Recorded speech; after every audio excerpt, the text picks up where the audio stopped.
this is Karen Olford, your Liberal candidate for Labrador West. This is a video diary of a trip from Labrador City to Churchill Falls return on September the 27th with Senator Bill Rompke. This map depicts the road from Labrador City to Churchill Falls and onwards to Goose Bay. It is a driving distance in total of 526 kilometers.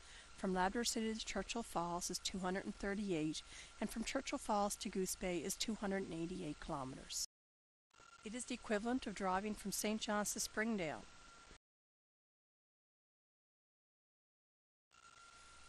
This one-lane stretch of road is called the Trans Labrador Highway. It is full of potholes and washouts. You come up on these without warning around every turn. You also had to be watching for parts of vehicles that are often tore off as vehicles travel our highway. In this next clip, Senator Bill Rompke gives me a history lesson on the funding of the Trans Labrador Highway.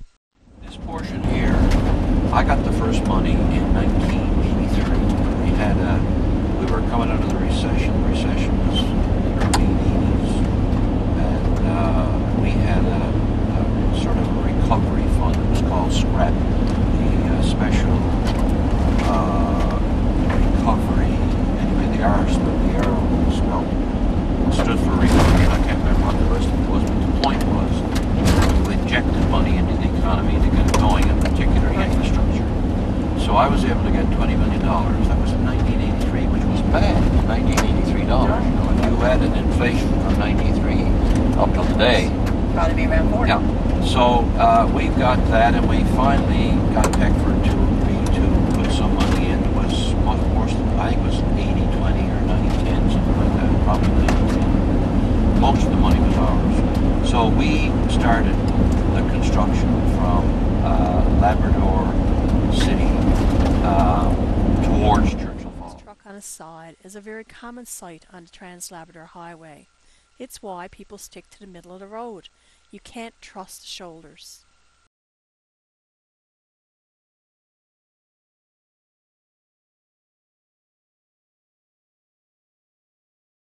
However, the dangers of driving in the middle of the road is that you can come around a turn and find a transport truck heading right for you.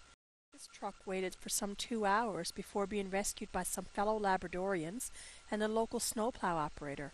It's a good thing these Good Samaritans came along when they did, as there's no emergency services or communications on the 238 kilometers between Labrador City and Churchill, and on the 288 kilometers between Churchill and Goose Bay. When you drive this highway, you must always be prepared, just like the Scouts.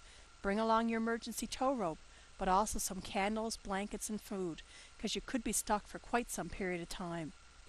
But we did see some equipment working on this stretch of 238 kilometers.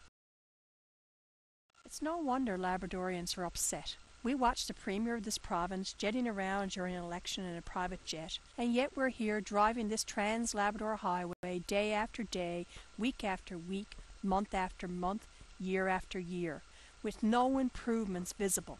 Truck drivers have told us about the thousands of dollars worth of damage that has been done to their rigs, hauling supplies back and forth over this stretch of road. This cost is passed on to us, the consumers. Labradorians also use this highway for going to and from sporting events with our children, and for family vacations. Would this look like a joyride to you, for you and your family? Would you be happy to transport your children and your family over this road on a regular basis?